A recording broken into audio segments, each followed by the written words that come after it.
اول ما نقول كبده اسكندراني على طول بنفتكر مين؟ اخواتنا واهلنا وحبايبنا الاسكندرانيه بيعملوا احلى كبده اسكندراني. النهارده هنقلدهم ونعملها زيهم، لكن فيها شويه تفاصيل وتركات. هي من اسهل ما يمكن ومكوناتها بسيطه جدا جدا، بس تفاصيلها هي اللي مهمه قوي قوي. وازاي نعملها في البيت زي ما بناكلها في احسن محلات اسكندريه. تعالوا بينا نشوف عملناها ازاي. يلا بينا نقول كده مع بعض بسم الله. اول حاجة عندي هجيبها كده بولة فاضية، وهبدأ كل حاجة بحطها هقول لكم هي ايه. عندي هنا فلفل رومي، ده يعني يفضل ان هو يتقطع ما يتفرمش في الكبة علشان مش عايزين ميته تنزل. دول تقريبا 4 يعني وحدات من الفلفل الرومي. تمام كده. عليهم دول معلقة كبيرة من الثوم. عليهم هنا دول قرنين شطة حمراء، شطة حامية كبار، بس دول مهروسين. عندي بقى التوابل بتاعتها: ملح، فلفل اسود، كزبرة ناعمة، بابريكا، كمون. البابريكا لو ما عندكوش خلاص يعني تقدروا تستغنوا عنها. نحط ده كله كده هنا. الملح منزلش لزق نحطه كده. تمام.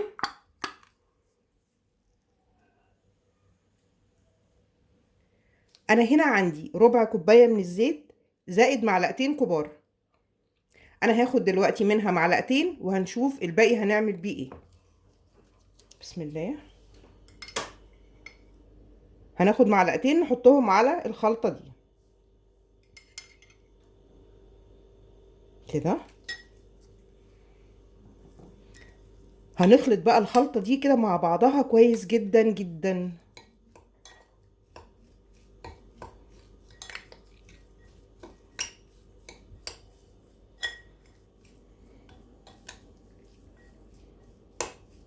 كده خلاص خلطناها حلوة قوي. هنركن بقى الزيت ده على جنب، هنشوف هنستخدمه امتى. علشان كده بقول لكم خلي بالكم من التفاصيل، هي سهلة جدا لكن تفاصيلها هي اللي مهمة قوي. نجيب الكبدة بتاعتنا الحلوة دي. دي كبدة مقطعها شرايح. هاخد عليها نص الخلطة دي هنا، وهسيب النص التاني في البولة زي ما هو كده.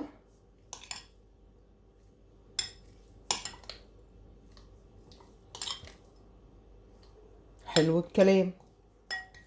ادي نصها ونصها. نبدأ بقى نقلب دول مع الكبدة كويس قوي برضو. هو يعني تقدروا تستخدموا ايديكم مفيش مشكلة خالص، بس انا كده بالنسبة لي تمام.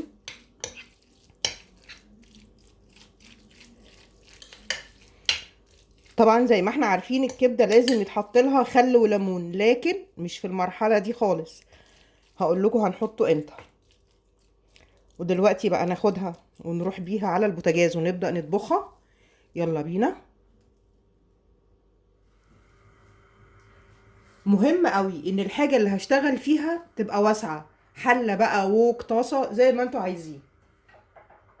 هنحط هنا ربع كوباية الزيت اللي كانت معانا.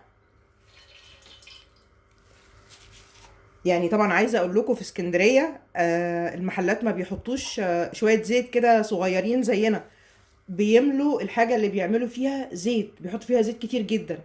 طبعا احنا في البيت يعني مش هينفع نعمل ده، صعب قوي. لكن زيت اهو زي ما هما بيحطوا. انا محتاجة الزيت ده يسخن شوية. هي الطاسه كانت سخنه فهجرب كده. لا لسه، يعني حطيت حته من التتبيله بشوفها سخنت ولا لسه، بس لسه. فنعلي النار كده لغايه ما الزيت يسخن وبعدين نهديه شويه. هو كده خلاص سخن كويس قوي. ههدي بس النار كده شويه، هخليها وسط يعني. هنا هنزل النص التاني من التتبيله اللي احنا حطينا منها على الكبده. بسم الله. تبقى ايدينا بس قريبه كده علشان ما تطرطش.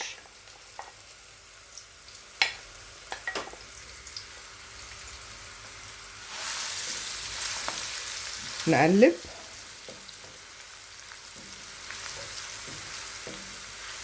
عايزه اقول لكم بقى في المرحله دي انتوا هتشموا ريحه بجد جباره، والريحه دي هتخليكوا تبقوا يعني متاكدين ان شاء الله يعني ان يعني هتاكلوا كبده تحفه بجد، حلوه جدا جدا. نقلبها بس شويه كده.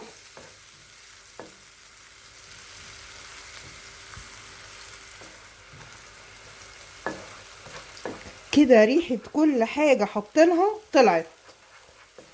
في المرحله دي هننزل عليها بالكبده على طول. بسم الله. واهم حاجه نبقى يعني نوزع الكبده كده واحنا بننزلها.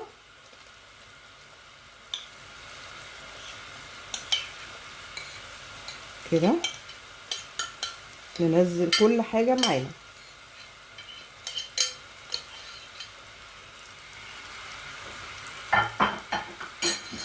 نوزع بسرعه علشان مش عايزاها تجيب ميتها خالص.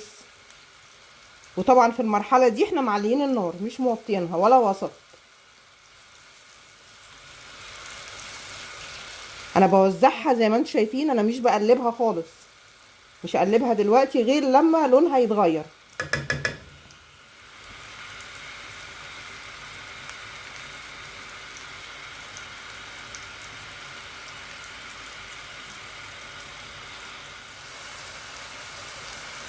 شايفين كده بدأ لونها يتغير. دلوقتي اقدر اقلبها وانا مش قلقانه ان هي تجيب ميتها ولا اي حاجه خالص. الله الله على الريحه، الله.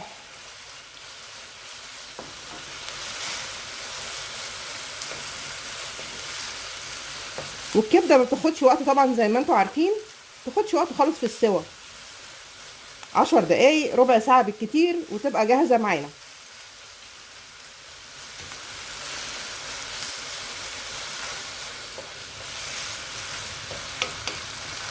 كده الكبده استوت معانا. عايزه اقول لكم بمنتهى الامانه هي ما خدتش مني وقت خالص، يمكن 5 دقايق وكانت استوت. بس هقول لكم ليه، يعني هوريكم حاجه. بصوا انا مقطعاها ازاي. مقطعاها رفيع قوي، بس انا كده علشان مقرباها من الكاميرا فكأن عليها زوم، بس هي متقطعه رفيع قوي عشان كده استوت بسرعه جدا. كده خلاص. هنزل عليها بقى بمعلقه كبيره من الخل مع عصره نص ليمونه.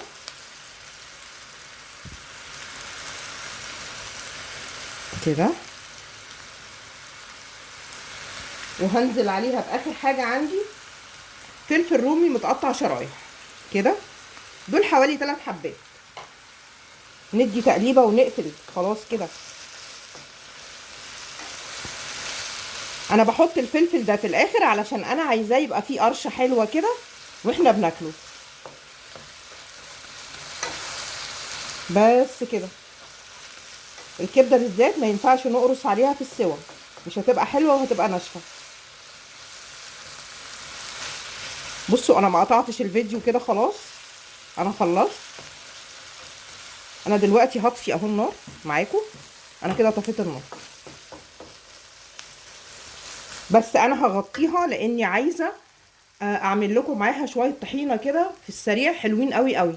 يلا بينا.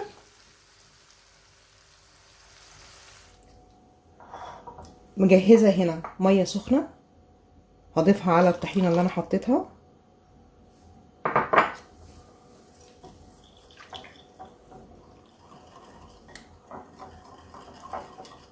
وهضيف عليها كوباية الزبادي.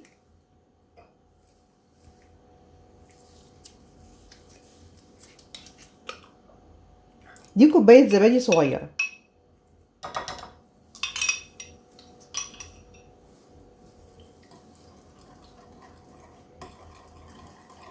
وعندي التوابل بتاعتها هتبقى شوية من الملح والكمون وحاجة بسيطة قوي من الفلفل الأسود.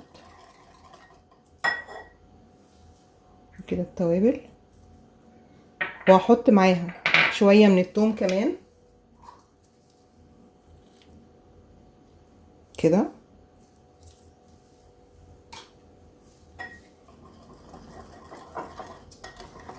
وشوية من عصير الليمون والخل.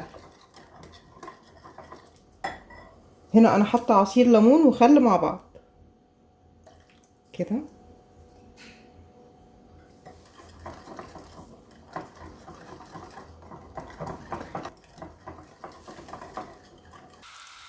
ودلوقتي جت اللحظة الحاسمة، هنغرف الكبدة يا جماعة.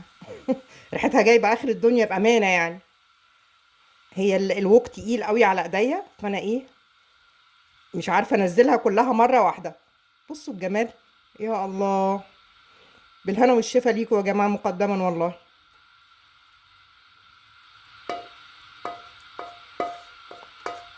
مش هنسيب فتفوتة، هنغرفها كلها كده.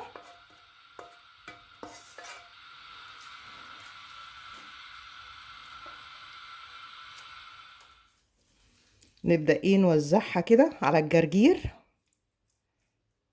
مهم قوي شوية الجرجير اللي تحت دول كده. وهنحط هنا معاها ليمون علشان اللي حابب يعني يعصر ليمون عليها. كده.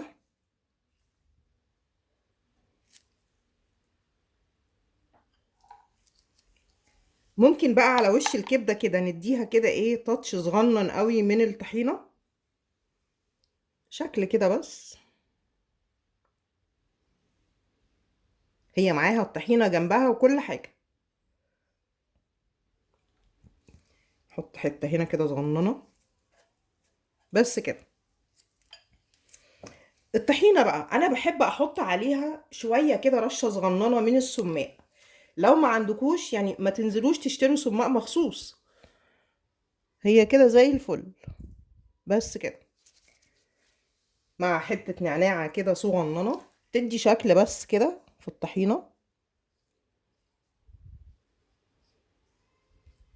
زي الفل.